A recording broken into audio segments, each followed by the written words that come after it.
Good morning, good afternoon, and good evening, everybody. Thank you for tuning in to another Supatease video. And one of my aims for this channel is to keep you up to date and ahead of the competition. And I would be doing you a disservice for not providing you this type of video. This is going to be a 10.1 PvP tier list update. A lot has changed, and a lot of things have been uncovered since my most recent PvP tier list. So it's time to start talking about them, which specializations are coming out on top. You can see that I have delineated this tier list a lot more than others because I think that the specializations are really close to each other in terms of power, and the slight tweaks and differences of them could be the difference between A plus or A or B plus or B. If you're F, that's going to feel bad, man. All right, Blood Death Knight. Speaking of F, I don't think the specialization is going to see a ton of play. It's just, just not really there. It's not doing enough damage to really be seeing a lot of play.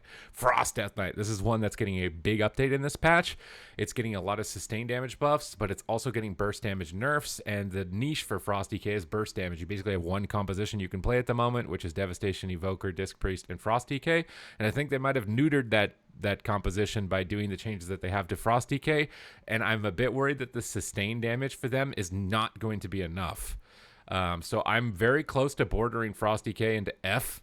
It's kind of a wait and see, but I really don't think that the sustained buffs with the offsets to Pillar of Frost are going to really net you. They're going to have to do more, I think, than what they have currently done for Frost to get into a competitive position. On Holy DK, you're seeing some nerfs to your zombies, which, I mean, maybe you could cheese it in twos or something, but I wasn't really seeing it as being like super broken, especially relative to a lot of the other things, because there's a lot of things that are broken, which honestly feels pretty good. If we get all the specializations feeling broken, I think that is actually an ideal place. With the nerfs that are coming into it for the corpse explosions, it's probably like a B plus. I think it's still in a decent position, but definitely not as highlighted as a lot of the other specializations. You could make it work if you're a diehard Unholy fan, though. For Demon Hunter, this specialization is getting even more damage. This specialization is going to be really scary, I think, when it comes to 10.1 PvP. I'm actually throwing it up onto the S tier. I think things like Balance Druid, Demon Hunter are going to be really strong, but it's also going to be really good with other classes. Just has a lot of synergy and versatility for solo shuffle and stuff like that. It's going to be a strong contender given the fact that it just keeps getting damage buffs. Vengeance Demon Hunter, I actually dueled one in a World PvP clip that I got, and this thing just doesn't do any damage. It's just really bad. Balance Druid, this is another specialization that I think is S tier. Do note that I don't have a God tier. I don't think any specialization is actually worthy of having a God tier. This would be something like high burst damage, insane control, infinite survivability, and immortality. I don't think anything is hitting that mark. S tier is just really solid competitively at the moment. Feral Druid, this is another one where I actually think is S tier. I think it might be a sleeper specialization. A Jungle Cleave specifically, things like Survival Hunter really flew under my radar, but having experienced it, I think that Jungle is actually pretty strong, and since the Holy Priest buffs, that could be a really good healer to bring in for that composition. Guardian Druid, you're definitely more viable than Blood and Vengeance, but it feels dumb putting you on Frost, so I'm just putting you on F. Because I think Frost is still probably going to be better than Guardian. Maybe it's close. Resto Druid, this is one that I think I undersold a bit, but not by much in my most recent video. I think it's a bit stronger than it was before. It's a specialization that you can make work similar to Unholy DK, but it definitely doesn't have anything about it that's making it shine to me over any of the other healers. Just pretty straightforward. You're going to run into some mana problems. The Purge Protection talent isn't that great, so probably pretty average. If you're a diehard Resto Druid, then I'm sure you could find ways to make it work, but it's just missing a little bit of shine. Devastation Evoker, I think are actually a really strong spec. I've been seeing a bunch of compositions with it starting to pop up. Things like Subtlety Rogue Evoker, which I'm going to be uploading a YouTube short about with how much damage it could actually do. The fact that your AoE damage goes through Smoke Bomb, goes through Shadowy Duel. It's actually a very scary synergy between the two. That might be the composition that you're going back into with Frost DKs getting nerfed, honestly, or some other type of pairing. It's definitely better than it was last patch, but I'm still a bit worried about it being like hit or miss. It either kills in the cooldown or it doesn't. So as far as where I want to put Evoker, it might just be B plus.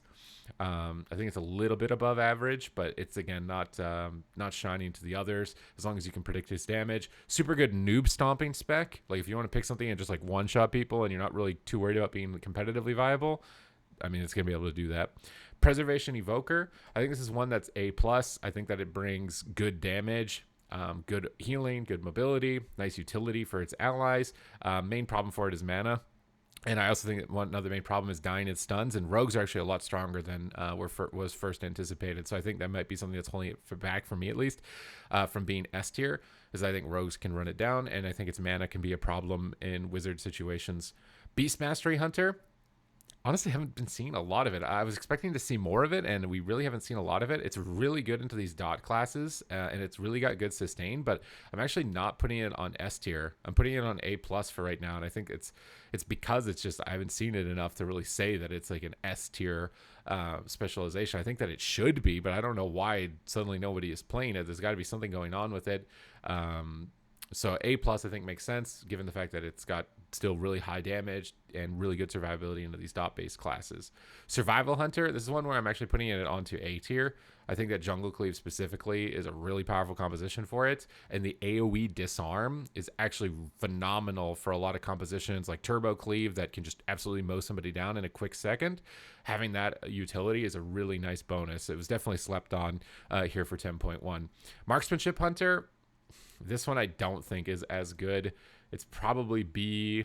I haven't really been seeing any of it. I think Beastmaster is going to have more sustain, more reliability. I think survival is actually even better than it on this patch.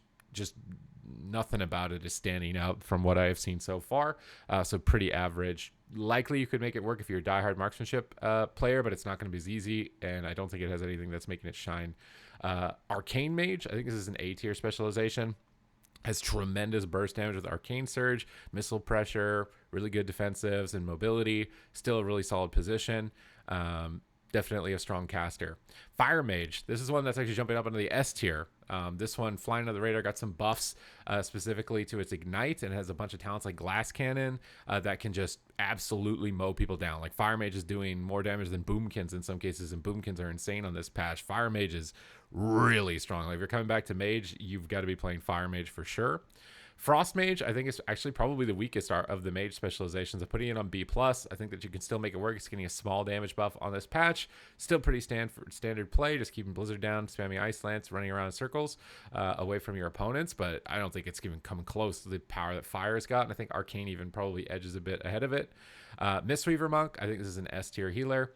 Even with the Fist Weaving changes, I think Fist Weaving is still good in places where it's like dot classes like Shadow Priest, Warlocks, and Boomkins, and you can really counter those classes with that build.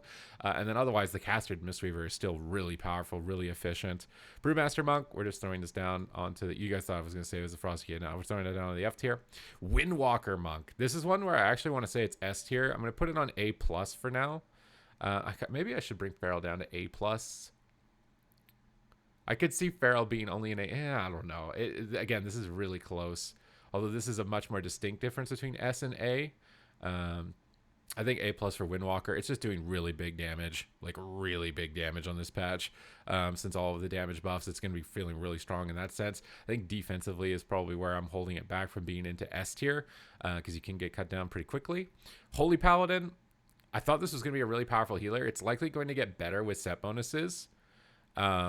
But I think it's starting to fall behind a bit for right now. I still see like the people who main Holy Paladin making it work, but a lot of times like you invite a Holy Paladin, it's like Holy Pally. That's what the response is from other people, and it definitely is noticeably weaker in terms of survivability. I have to play a lot differently when I'm playing with a Holy Paladin on my team compared to other healers. I think it's in a weaker position. It is getting a rework in 10.1.5, and I think that's where when the 4-piece and the rework comes out, things are likely going to shift for this specialization a lot in the future. But right now we're talking about 10.1 and this most recent patch update.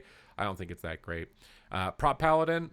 Surprisingly, I think it's it's gonna be better than the other tanks. You're gonna be doing a lot of damage, with a lot of CC, a lot of utility, a lot of defensives. It's actually a good spec. Putting it just on C+. For Ret Paladin, I actually think that this specialization is either A or A+. I think people are sleeping on it. I think that a lot of people re-rolled Ret when it was ridiculous last patch, and now it's not like super ridiculous, so they think it's garbage. But if you're just good at it, it's actually really good. I've gotten a lot of lobbies with like Vanguards, and he's dominating against Wizards and stuff like that, where I was expecting like there's no chance, but it's definitely a lot better. I think it's being undersold how powerful Ret actually is on this patch. It's just not going to be as easy to climb with it as it was in the last one, but it's still really good specialization. Disc Priest, this is another healer I think that is S tier.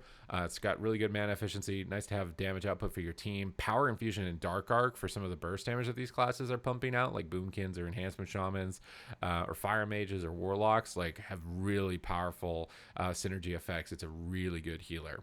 Holy Priest getting a ton of buffs to all of its overall healing, which is likely going to put it in a really competitive spot.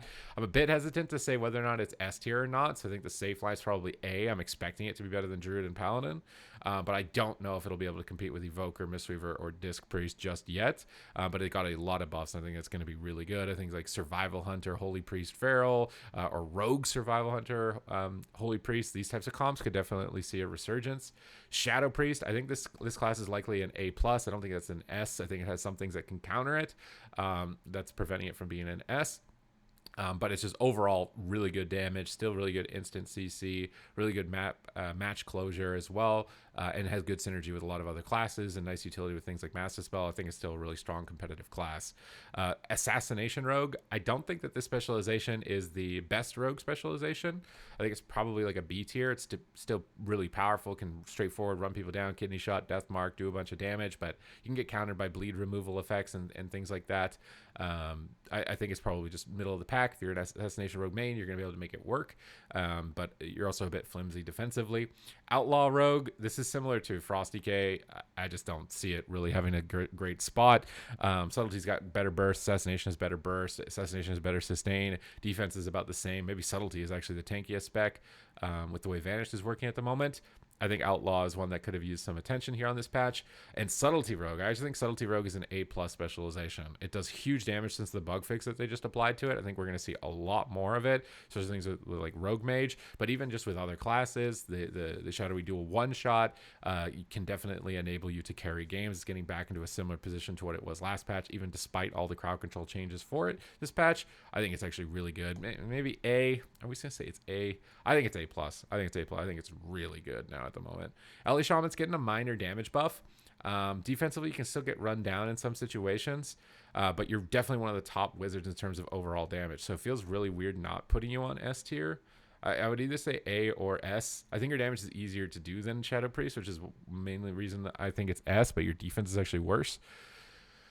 Maybe because of that trade, we put them like this. I don't know. I actually, these are all really close to each other. I think LA is really strong at the moment. Enhancement Shaman, this thing is absolutely bonkers broken. Like the Wind Fury build, I don't know if you've seen the clips of it, just mowing people down, has really good healing, really good defense. Burrow is an extra defensive, it's really strong. This thing is absolutely insane. Really powerful specialization, definitely. Resto Shaman, also really strong. Really good mana efficiency, really good wizard cleave healer, and against wizard cleaves. I'm putting it on A just because I think killing the totems can be a weakness for it. It really depends on the matchup, right? The healers are more dependent on like what other healer they're going up against. Like Disc into Mistweaver, Disc will feel worse, but Disc into other healers will feel better.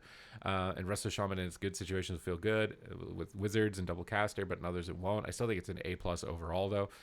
Affliction Warlock, I think this is probably an A tier class. It just does really good overall damage. The split souls thing can sometimes catch somebody off guard if they don't know it's happening and haven't picked up their soul. But I don't think it's as strong as the other Warlock specializations. Demonology, this is one where I'm not sure if I should say it's S or A+. It's really close to either one. I think maybe A+. I don't know. I want to say that it's A or S. I want to say that it's S. You can see how hard this was to delineate because like every spec has something about it that's absolutely crazy. Destruction Warlock, you're getting a little bit of a damage nerf, but I think you're still strong, and you're probably actually still S. This is where like Demo and Destro, it's hard to delineate the two. Maybe situationally, I think Demo is better than Destro, but other times I think Destro is better than Demo. But they're both really bonkers. Arms Warrior, you get a big Skull Splitter nerf, and I think the Sharpened Blade nerf is likely going to take you down from S. Now, whether or not it's A+ or A, I'm not sure. But I think Sharpened Blade lasting 2 seconds long or 2 seconds shorter duration is a big nerf. That's where most of your momentum is created as an Arms Warrior. And the Skull Splitter burst is also one thing that was enabling you to get like a ton of cheese damage out to something like Enhancement Shaman has available. I think it's definitely getting taken down a little bit, but it's still got a really good kit overall, and having 2 different stuns to utilize, that I don't think it'll fall much further than that. Fury Warrior, This is a tough one. I think it's better than people are selling it for. I don't think it's in the Frost and Outlaw tier anymore, but I don't think it's like insanely good. I think it's somewhere B plus to maybe A would be a safe bet, and then Prot Warrior we're just tossing in down here. Not really much to talk about it. Okay, so let's take a final look here at the tier list. We talked about everything. I just want to make sure that like maybe I want to make like a readjustment, a little tweak. I think maybe the one thing would be Feral Druid. I might put Feral Druid down here on A plus instead of S, but it's really close. Like these are really close. And maybe Subtlety Rogue on A. I really think we're gonna see a lot of Subtlety Rogue though as time goes on. But maybe right now A. I don't know, man. That's a really tough one to move around. I'm for sure on Demon Hunter. This one not so much. Maybe Ellie is down on A too, just because of defensively.